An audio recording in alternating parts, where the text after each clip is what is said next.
미국의 북한 전문 매체 38노스가 북한의 풍계리에서 핵실험장 풍계리에서 차량과 인력의 흔적을 발견했습니다. 이를 두고 핵실험을 준비하고 있는 것 아니냐, 김정은이가 다시 핵실험을 재개하는 것 아닌가 하는 우려가 나오고 있습니다. 사진을 한번 보시겠습니다. 여기 눈이 쌓여가지고 아무것도 없죠. 근데 여기 물건들이 이제 산뜩 적재되어 있고 차량이 왔다 갔다 하는 흔적이 그대로 찍혀 있습니다. 북한이 비핵화를 위한 첫 중대 조치라면서 작년 5월 전 세계를 향해서 펑 하고 공갈포 비슷한 걸 쏘았습니다. 풍계리를 폭파한 거죠.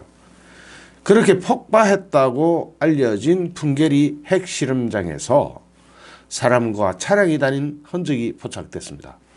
그래서 핵실험장 복구 우려가 제기되고 있습니다. 지금 복구하고 있다면 빠르면 이번 달 내로 핵실험이 가능할 수가 있겠습니다. 북한이 미북 비핵화 협상 시한으로 제시한 연말을 앞두고 풍계리에서 인력과 물자의 움직임을 노출시키면서 일부러 노출시킨 거라고 볼 수도 있겠죠. 추가적인 핵실험 카드를 배제하지 않고 있다는 강한 메시지를 미국한테 또는 전 세계에 보내고 있는 겁니다.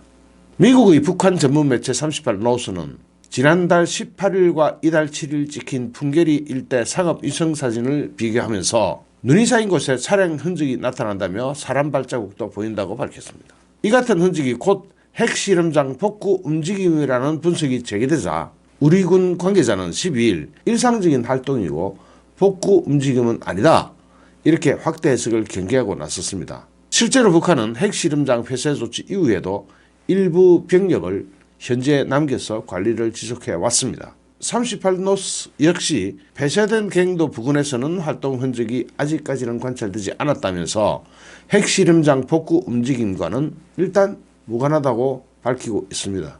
그러나 군 당국은 북한의 결심에 따라, 사실 김정은의 결심에 따라 이거죠, 언제든지 핵실험장 복구 움직임으로 이어질 수 있다고 보고 일대를 예의주시하고 있다고 말했습니다. 박한기 합참의장 역시 지난 10월 풍계리 내에 갱도가 4개가 있는데 3, 4번 갱도는 보수만 하면 언제든지 쓸 가능성이 있다면서 복구 기간은 수주 내지 수개월로 전망했습니다. 이런 걸 보면 우리 군도 핵실험장의 복구 가능성은 인정한 셈입니다.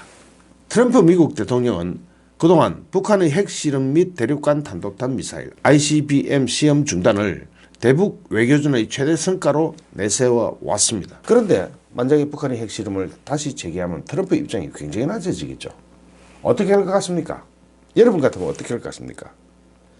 이 괘씸한 김정은이를 그냥 둘까요? 지금까지와는 다른 상황이 전개될 가능성이 오히려 높아지고 있는 겁니다. 핵실험장의 폐쇄는 핵실험 중단의 상징적인 조치였습니다. 때문에 북한이 트럼프 대통령으로부터 막판 비핵화 협상 관련 양보를 얻어내기 위해서 풍계리에 일부러 움직임을 추가적으로 노출시킬 가능성도 제기되고 있습니다.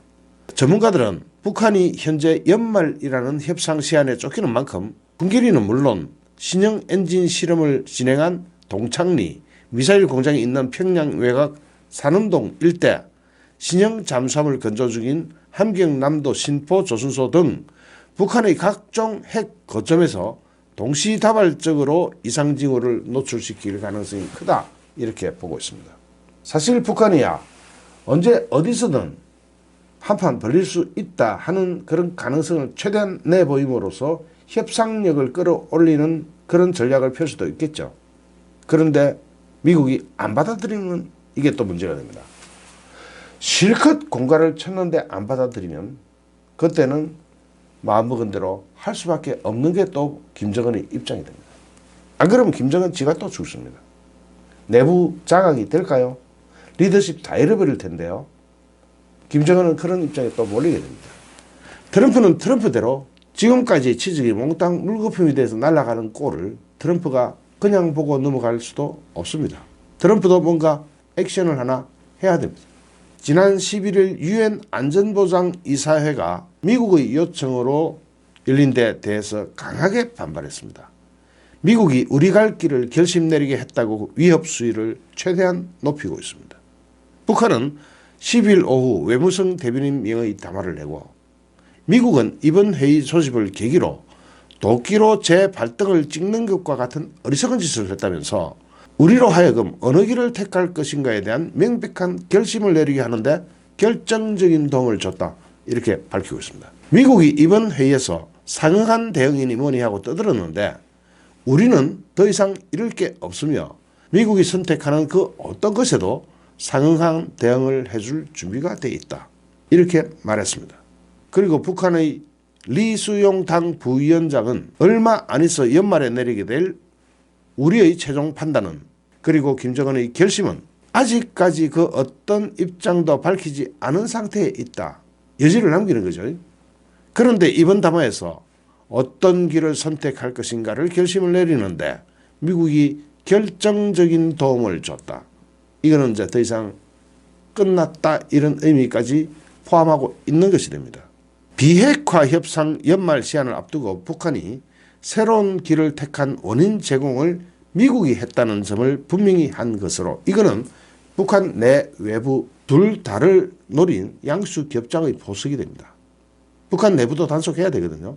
그래서 지금 이러한 행동이 북한의 향후 도발에 대한 명분을 쌓고 있는 것이라는 분석이 나옵니다. 이게요 그냥 쌍방 설전으로 끝날 것이다 이렇게 보시면 그건 잘못 보시는 것일 수도 있습니다. 한판 어떤 일이 벌어질 수도 있습니다. 거기에 대해서 문재인 정부는 특히 청와대의 겁먹게 삶은 소대가리는 아무런 대책도 내놓지 않고 입을 콱 다물고 있습니다. 그런 사람이 대한민국의 대통령이라는 직함을 꿰차고 국가의 운명을 도외시하고 있습니다. 이것이 우리나라 안보의 현 주소입니다. 정말 큰일 났습니다. 좋아요, 구독하기, 공유하기는 저에게 큰 힘이 됩니다. 감사합니다.